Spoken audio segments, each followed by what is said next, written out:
It's like it's not giving me anything that's not a color. Looks It's like you're like, having a no. right disco right now, by the way. That'll do. Let's go with that. It's fine. Sam, how you getting on, mate? I'm good, mate. Let me just load up my notes here, and I am ready to rock. But we can keep all this in because this, this preamble is the good stuff that everybody tunes in for, I'm sure. Yeah, 100%. That's why. With that charismatic that they just want to hear us talk about loading G sheets up and going, is our lighting okay? Is the lighting okay? Do I look all right? Do I need a shave? I do need a shave, actually. I don't. I look a mess, mate. Sarah's birthday tomorrow. I will be like fresh haircut, which means bick my head. I'll be looking trim. Got to impress the wifey on her birthday. Absolutely. What are you doing? Anything nice? No. Yeah, she wants to go down to London. Lucky lady. Yeah, I know, mate. Treat her. She wants to go down to London for the day. And I'm like, I'm in London for work like every week for days at a time. So for me, I'm just like, it kind of feels like worky for me. And also, we're relocating. So I'm like, you can't buy anything. She's like, what do you mean? I was like, we're not going to go down and like do some shopping because it's like so counterintuitive to be buying stuff like, to then put in a suitcase to then take with us. I'm like, it's just mental and backwards. But we're going to her favorite restaurant for lunch, so there's that, which we're looking forward to. But down and back in a day in a car, ugh. And I have to drive as well because it's a birthday apparently.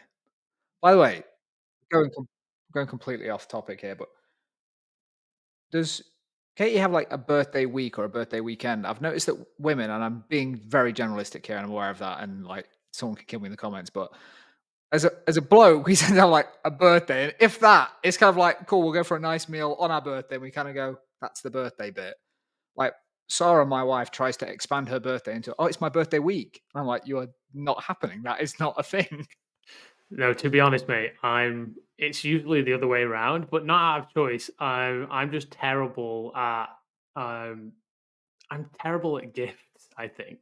She will say that I'm not, but I feel like I am. Compared to the stuff that she sorts for me on my birthday. Like I think last year we ended up going to Madeira for a week, and I was like, okay, how can I top that? and then like it's like 3 days before the birthday, and I'm like, oh, I forgot to top that. I've now got to resolve something. Yeah. So I'm not great at. You're a good gifter, man. You've always been. I've got thoughtful gifts from you in the past, mate. So I wouldn't say. Yeah, you're a maybe bad I gift. might be being a bit too harsh on myself, but she just does such a good job, So it's hard. It's hard to compare. Well, she always gets me. We're really going off tangent here, but hey, she always gets me like these like Moonpig cards that are like really personalized and bits like that. And like at Christmas, I left it that late that I went to the card shop, and the only things they had were like packs of 5 of the same cards. So for Christmas, she got a card, the same card of me and my 2 boys, because it was a pack of 5. And last night she got some cards from Tesco because I was in the shop and I was like, I'll quickly just grab some birthday cards. Listen, sometimes you just got to be efficient, Got to be efficient. Anyway, should we get into it? We have proper preamble this time. Let's get into it. It's all good. Let's go. So what's new this week? We had a session with the guys from the community on Wednesday. I have to say that this was my favorite session so far. I think it was just very valuable. We were talking about essentially Can I pose a price. question? Yeah, sure. Before we get into that, as in the topic, there was something around, and I don't know whether this is true or not, whether it was actually the topic that made it like everyone leaning in and just engaging, or whether it was the size of the group. That was, I guess, something that was interesting because a few people couldn't make it. We had, I can't remember whether it was like 6 or 7, 5 or 6. It was 6 heads plus us 2, compared to like 9 or 10 plus us 2 on the Zoom. And I don't know whether it was the size of the group that forced the level of like interaction and intimacy. I want to explore that in the future. I think we need to test the group sizing to go, actually, what's the sweet spot of like getting everyone to enjoy it, have a voice, contribute, challenge, all that good stuff. What did you think about that? Yeah, I definitely crossed my mind. Having the smaller group size, everybody got. It seems like everybody got to be involved. It felt easier. Um, in previous sessions, sometimes there are people that kind of sit and are happy to listen, and I know that a lot of the case, some people are just happy to do that, which is fine. But I think also it can be when there's sort of like 12, 12, 13, 14 people in a Zoom room, it can also be a little bit intimidating to like put the hand up and say like, "Hey, I've got something to say here of value." And I think that having a smaller group potentially, I'm not saying for definite because I mean we don't know, potentially added to that. So it was definitely noticed. I think the only way of knowing is getting more data. So we just need to see what happens with that in the future. But I definitely feel the topic was also an important part because it's something that everybody is interested in. It's how do I price myself and how do I position myself as a fractional? Whether I'm offering fractional CMO services, COO services, CFO services, each function is going to operate slightly differently as well, which makes this conversation interesting because you can take inspiration from different functions. But that we had a chat before jumping into the session where we agreed that this could actually be a contentious topic because are people going to be happy to share their hourly rate? Are people going to be happy to put numbers, put their numbers out there? Because in some circles that could be, um, I suppose, distasteful in some ways. Depends on how it gets done, right? So we knew that going into this conversation that was going to be a little bit potentially be a little bit contentious, but actually it went really, really well. It went really, really well. Everybody was open, honest. There was no sense of any judgment or anything like that. There was just a lot of sense in the room that people were learning a lot from everybody else. And big shout out to Jason, who was, and obviously we're not going to go into any details on in a public forum, but like he was very forthcoming with how he positions himself, his packages that he offers to his clients, and the way that he works. And I feel like him coming out and just putting that out on the table very quickly, sort of let everybody else feel the same way. So that I feel like that really set the tone for the conversation. So big shout outs to Jason, and yeah, I think that the conversation went really well because, in large part, because of that. To be honest. I think the fact that Jason was so, use your word, forthcoming and in such a structured way as well, allowed everyone to contribute. And I think some of my learnings around this was for future topics, maybe having kind of maybe a one page or something to share or use as a tool for us all to, rather than it being just like contributing thoughts, but having something to look at together and then use as a tool to discuss like have that as the point of discussion and discuss around that thing, I think was really helpful. I took away a lot, actually not just around the topic but also around actually community size, maybe giving people more of a heads up around the actual specifics that we're going to discuss, because Jason kind of had that slide to hand because he knew the topic that we were going to like unpack. And to your first point, like we literally said this could be a car crash in the first 10 minutes if everyone just kind of like clams up and goes, I don't want to talk about rates, don't want to talk about price, because it is one of those things that people naturally, specifically like in the FTE world where it's salaries and bonuses and bits like that, it's kind of like it's not for you to know. um Attitude. I think my biggest feeling off the back of all that, by the way, was, oh my word, we've actually set this community up in a relatively short space of time to feel that safe and comfortable to have a conversation where all we did was like open it up, and then the guys kind of took control of the situation and engaged with each other. And I would say we did very little on that call, to be honest. Like we were just I enjoyed just being part of the conversation compared to driving the conversation, I guess is the point. So it was like arguably as well my favorite call. Where do you want to start? Because I want to try and bring some of the learnings out. Well, I'm your guy. I've got my top two learnings from the session ready to go. So for me, yes, for me going into this, I was thinking because a couple of guys in the group mentioned about productizing their service or their services, and we had a conversation about that previously, and how that plays into fractional work and the the difference between productizing a service, so creating a clear set of deliverables that have a defined input and a defined output for a cost, is actually very different to what we would call fractional work. Fractional work is integrating as part of a team, being part of a senior leadership team, potentially dealing with reports, having accountability for strategy, execution, and output. But that role in itself is very dynamic. It's going to be very flexible. So productizing a service doesn't necessarily fit in with that. Is the way that my mentality was going into this conversation. So coming out of the conversation, um, it I had a real learning around actually a productized service can be part of a fractionals product mix. So it's great to have like you need to have an hourly rate because we are all selling time for money. As much as we would like to think that we're not, we are to some degree. So it always comes back to that. And I've had this experience, over the past 10 years of trying to get away from selling time for money. Um, when you are providing a service that you are personally delivering, it always kind of comes back to that in some way, shape, or form. Um, Can I jump in and just build on that quickly? Is I think specifically for fractional work, there's like two things that always result in that being true, which is coming back to time for money, is there's the comparable from a client's perspective. Like your client will always compare you to an FTE role. Like, why would I pay X when I can get this person in the business full time, 5 days a week? Um, and also, as a fractional, when you have multiple clients, you have to set up guardrails in terms of like, I'm available on these days and these times because you're working with multiple clients.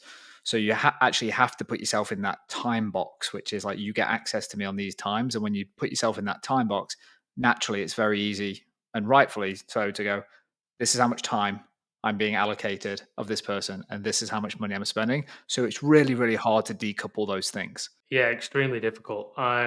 That's why I always thought the productized service doesn't really fit with this method.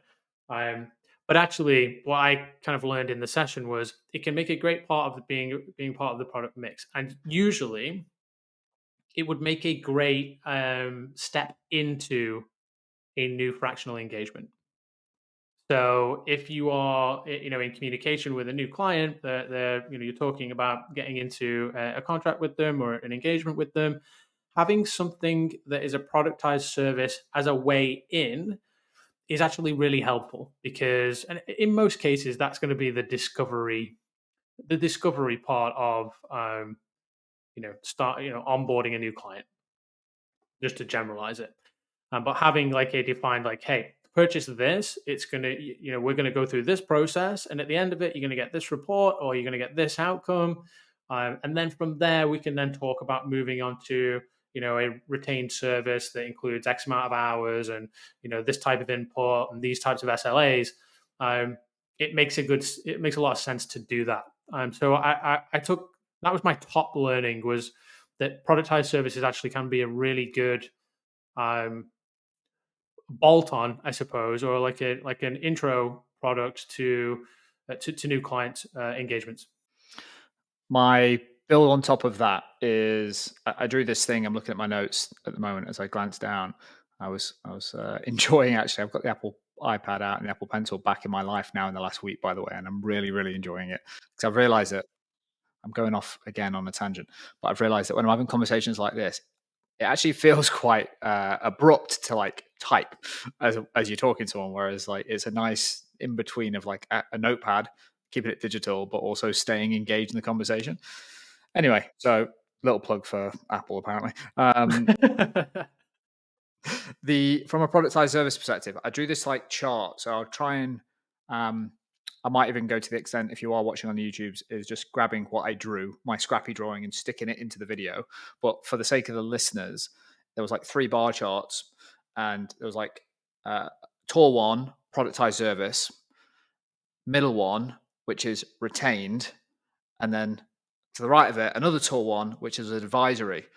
And what we sort of unpacked on the call is actually the yield, like the value that you capture as a fractional is quite high on productization because it's a product that you can actually you are getting paid for the output and your process. If you are really effective and efficient and you've got strong pattern recognition, then you can arguably charge more and do less time because the client is still getting the same outcome that they're looking for. Yeah. So you can actually, for like hours, for the amount of hours you spend on something, if you were to measure everything against your hourly rate, there's arguably a higher yield on a productized service. Or they should be. That's the whole point of productization, really. And then when you go into like retained work, there was kind of alignment in the group, which is like the retained work is actually the lowest yielding point of the fractional work. It's arguably where most fractional work is as well. But there is also the consistency around it, larger ticket value. You might be in there 1-2 days a week. So lower hourly rate, still larger check size per month and larger engagements because you're fully integrated. Yeah, I mean, it's not low though, is it? I mean, it's lower than the other two options, but it's not necessarily low. It's not like a bad position to be in. 100%, yeah. Like it's not as if like retained is bad. And each product as part of the fractionals product mix has an objective. Like you don't want to just be well, I don't, and I don't think any fractional does want to just be running productized services all the time. You wouldn't be being a fractional. Back to your original point. So it's like the objective there is to, I call it like get the situation. Like a productize, your first entry into an organization should always be how do I get the situation, whether it's paid for discovery or not, but get the situation before you sign up for a retainer. Then you go into the retained work. And then on the right hand side of that other larger yielding part is advisory. So from like the product mix, what I took away was like you got productized services, retained fractional work, and then advisory fractional work, which is where arguably you're commanding the highest yield on your time because you are being paid for all of your experience in an advisory capacity. And the thing that came true or became true is for the amount of time you spend on that, you're often either a comfort blanket for the company that if something is needed at a point in time and they need to lean on you, you're just on call. And that's really what they're paying for at that point in time, to have your expertise on hand. Or the second part of it was actually as an advisor slash mentor, there might be let's just take a COO in the business. So let's just take a smaller business. They've got a COO. They haven't had the budget to go and get a 15, 20-year experienced COO. There might actually be a position where they hire a fractional to then operate as like a mentor and advisor on a 6, 12, 18-month engagement to actually upskill and support that COO to, I guess, pass that experience on. So the founding team has got a accessible COO full time, and then an advisor who is the fractional, sort of acting as an advisor and a mentor function. And I thought those three things seem to cover nearly or maybe all of the work that a fractional can do.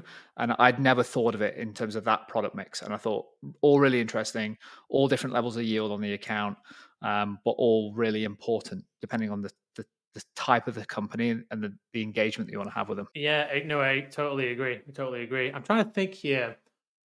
I'm thinking live on the podcast, which is probably not the best thing to do It's what the edit's for. Probably not going to edit this. Just going to leave this in here. My thinking can take some time. But This is why I'm going to drop the 5 hours later meme. That's what's going in right now. yeah. The important thing for me is that the other two don't. The other two, when I say the other two, I mean the productized service and the advisory. They stand up less without the fractional retained work in the middle.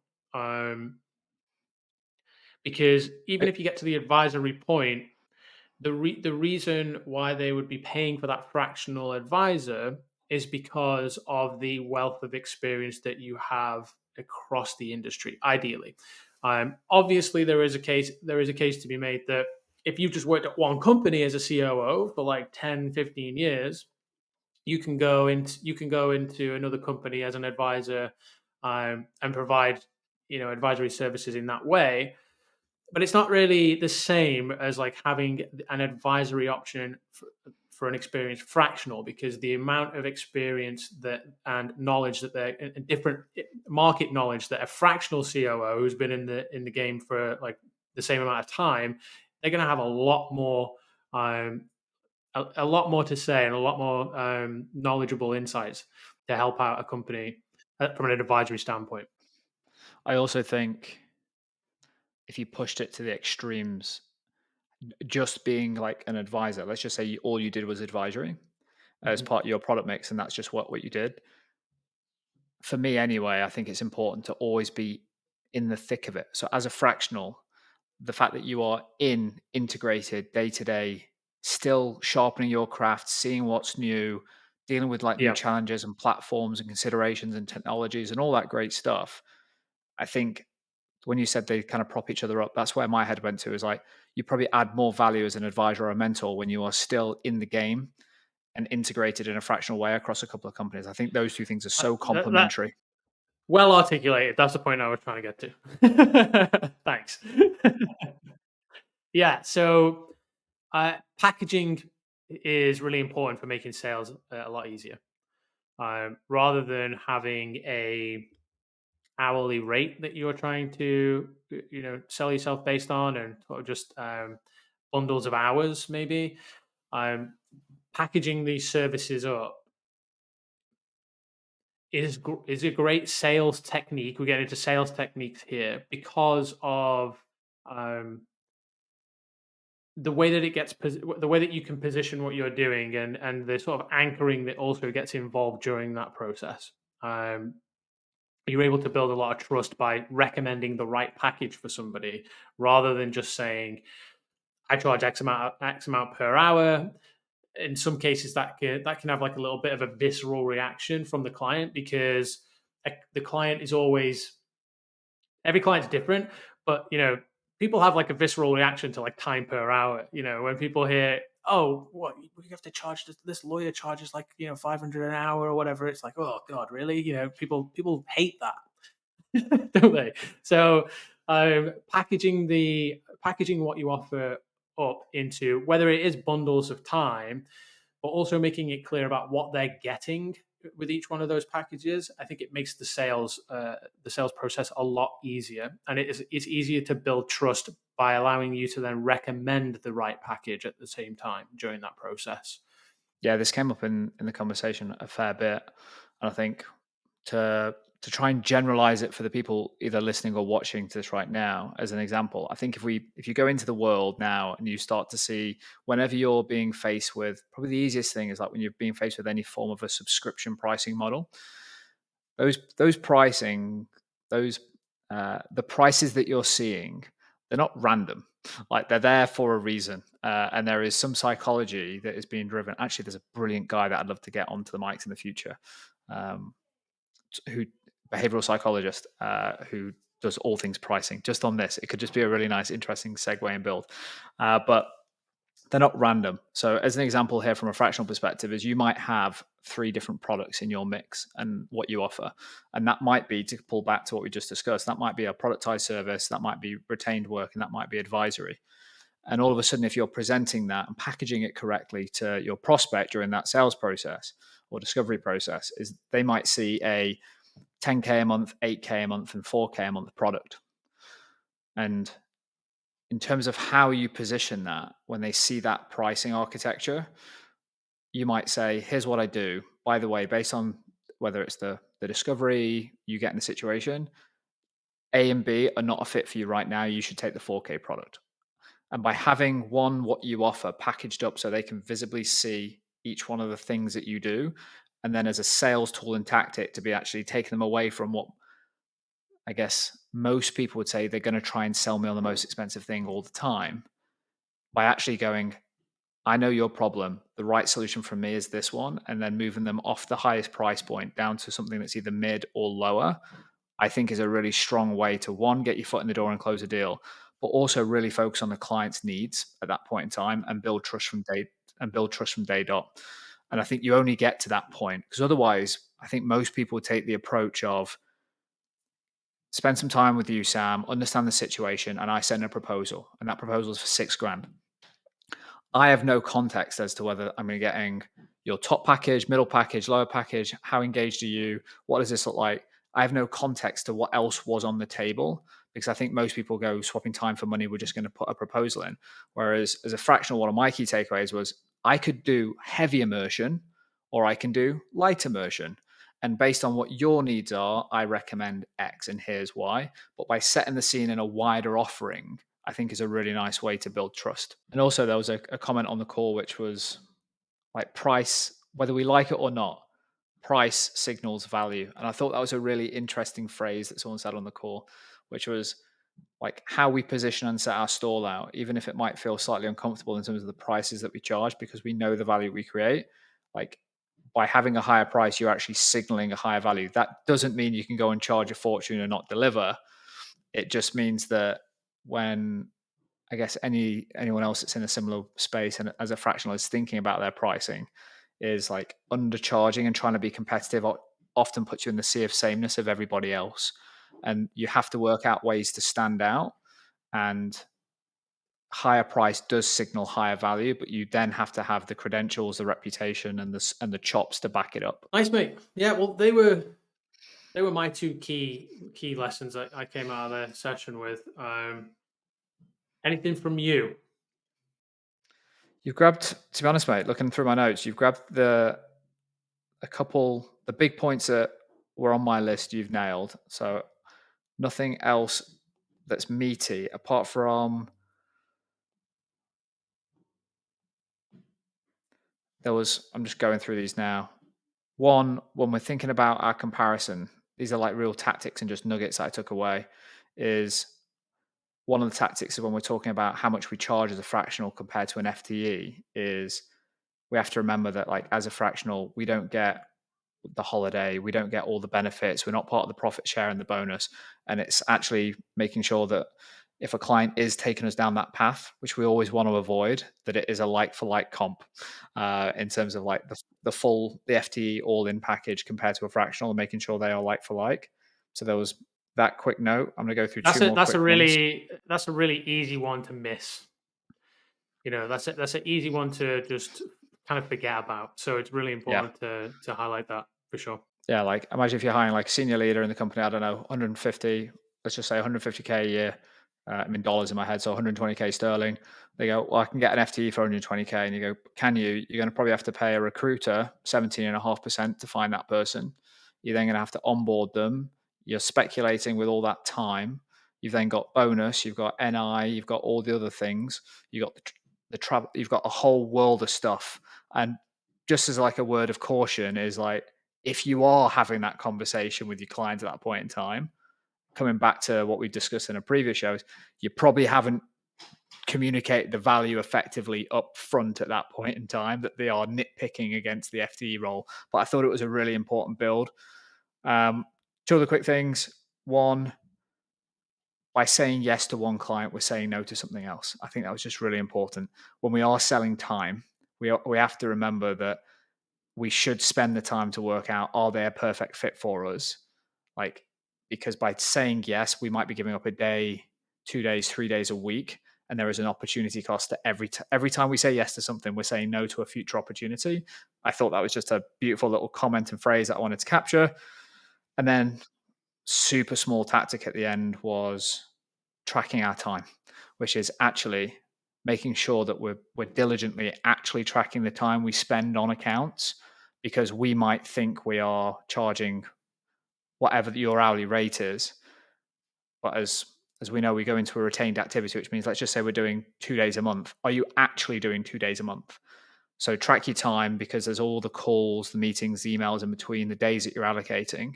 And then, as Anita said in episode 3, it's if you track your time diligently, have these check-in points with your clients to say, hey, we're pushing the scope now in terms of the time, but it feels like the additional time is needed. Let's have a conversation about just rescoping my engagement with the company to make sure it's fair and reasonable for both sides. So I thought that was a good build as well. Yeah, Janika echoed that point in this week's session as well, where doing the retained work, you have to jump in when you're required to. It doesn't really matter if you've done your sort of like 2 hours for that, sorry, two days for that week. the part of the being a fractional and being part of that senior leadership team is being on call, right, and being on hand when Mm. they're when stuff hits the fan.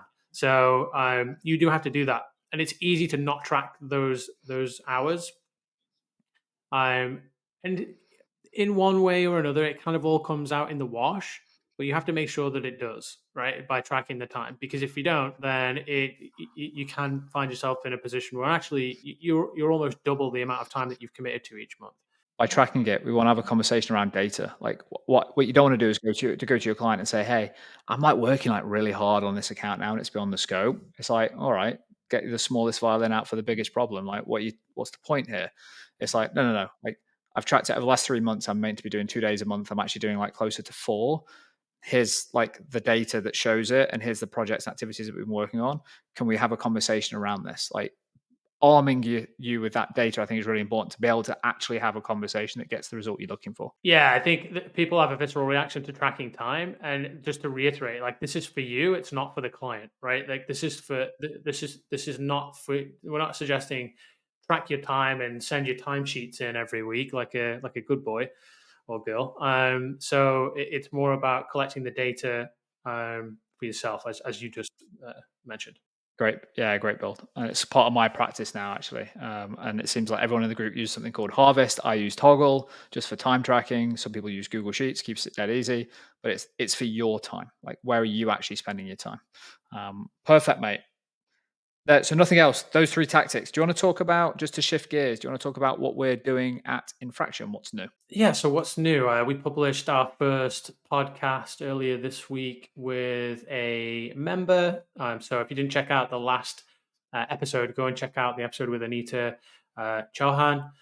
That was an awesome episode. We had a really good conversation with her, and it was just really good to unpack her journey to becoming a fractional CMO and what that looked like, and all the different stages and the pitfalls, and all the insights that came along the way. So that was a lot of fun. And it was really good. Actually, we spoke to the guys this week from the community, and we were like, who wants to come on the podcast? And everybody put their hands up. So in future episodes, we will obviously be bringing everybody else on as well. I want to get Jason on. I'm keen to get Jason on next because it feels like he's got an interesting story based on what he was saying at the end of last session. So hopefully we can get that organized. Not to call anybody out, or but I'm just most curious to find out a bit more about Jason, especially with what he was sharing on the last podcast. So that was good. I'm looking forward to more of the conversations with the community. I learn so much every time, whether it's in like a group environment or one to one. I learn so much. It's such a privilege, like to just go and hang out with these people and have them be so open and honest and sharing like that the true nitty gritty bits. And I just want to say thanks to Anita because she held nothing back on that call. Like, she was just like really honest and candid about her journey. So yeah, future pods with members of the community. Again, that kind of tees me up for like some of those pods. Off the back of it, we were thinking, oh, what an amazing way to enrich their online profile with Infraction. So do you want to just give a quick headline of the thinking around the platform and the product that you're working on? Yeah. So right now, the Infraction website is it's pretty much just points to our blog and our waitlist, and we've been building our waitlist slowly over the past month. We're now ramping that back up again, and we're going to be opening cohort 2 shortly. So all the guys that everybody's been hearing about on the podcast so far, we're going to double the size of the community soon and have cohort 2 join. And I'll let you talk a little bit more about the plans around that in the future. But the reason why I'm bringing that up as part of the website and product is because we're obviously trying to direct people towards Infraction, the Infraction website. And it's not, we're now embarking on a journey of not just trying to find more fractionals, but we're also trying to build presence online for companies that are looking to hire fractionals as well. So one of the things I'm working on is just essentially redesigning the whole website and making it a place where, yes, you can come and join the community as a fractional, but also you can reach out to hire somebody. And as part of that journey, we do need profiles for each member, right? And we've been back and forth on how we can provide more value via infraction profile. Because the argument really is like, well, why wouldn't we just use LinkedIn, right? And LinkedIn, although it has a lot of info on there, it's also very messy. It's very overcrowded with information. Each profile is different. People sometimes fill them out in a good way. Sometimes people fill them out in a bad way. So what we're aiming to do with our infraction profiles for each community member is have a standardized profile version that gives the people the companies that are looking to hire these fractional executives and hire these leaders, it gives them all of the information that they need to be able to make a decision on whether this is a good person to have a conversation with or not. And we've opened, obviously, we've got our opinions on what that profile might look like, but we're also engaging the community this week as well to get feedback from them. Like, hey, what would you like to share about yourself and about your achievements on the profile, so that we can make sure that it's beneficial to everybody.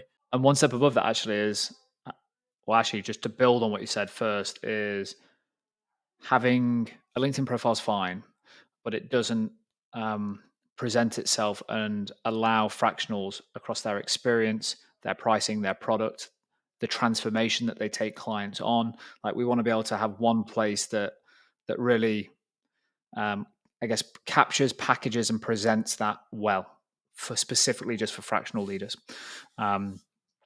So we've taken the feedback from the community and help and go, actually, guys, what are the things that you would want to display or often your clients are asking you for? But we're also taking the other end of this, which is we're reaching out to CEOs of companies that we can see via LinkedIn that they have got fractional members in their team, and having like short blasts of interviews with them, like 15, 20 minutes, and saying, hey, so you got fractional, this is something that is being built. Can we grab some of your time to go, what were some of the points of anxiety that you face when hiring a fractional? So we can actually start to think about it from the client facing side as well, to say, actually, if I was going to a destination to hire a fractional, here's the experience I'd want. Here's like how I'd want to, whether it's a directory or concierge service, or I actually don't want to see any directory. I just want to be match made with 2 or 3 different people that are recommended. And then when I'm sent their profiles, here's the things that I want to see. So we're going to take it from community side as a fractional, client side, and then try and find that blend in the middle, which is the sweet spot of what both need. That's the plan. Yeah, that is the plan. I'm excited about it. It's been good to, me. I like getting on the tools. I like getting in the design tools. So I have been revamping the website over the past couple of days and figuring out what that's going to look like. So yeah, more to share on that soon. Nice, dude. I don't think there's anything else from my side. I was about to nick the end of the MFM podcast. So I was gonna go, is that the pod? And then you were gonna go, that's the pod. And I was gonna just hard stop it, but I thought can't do that. But I will do a call to action at the end, is like, if you are interested in joining cohort 2, and I guess from a cohort 2 perspective, the thinking right now is we want to kind of get the community up to around 30 people, because we think that's like a really great size for I guess, seed founding group that can provide feedback, not just now, but along the whole journey of building Infraction. And those first 2 cohorts of people are going to get like all the benefit, everything that we can throw at them for free, and support and value. That's what they're going to get. Beyond that, when we start to work out actually what's the shape of this moving forward, unknown right now. But those first 30 people, we want them to feel like founding seed members, whatever we define it as, and really work collaboratively with them of like building the number 1 destination for fractionals. So if by hearing this and you've got this far in the pod and heard me and Sam waffle about our wives' journeys around birthdays and Christmas cards and all the fun stuff at the top and through this conversation, if that is resonating with you, head over to infraction.io and join the waitlist, because we're going to be opening that up extremely shortly. Join the Infraction community. We'd love to see you guys on the inside, and thanks for tuning in and sticking with us. See you in the next one. Adios.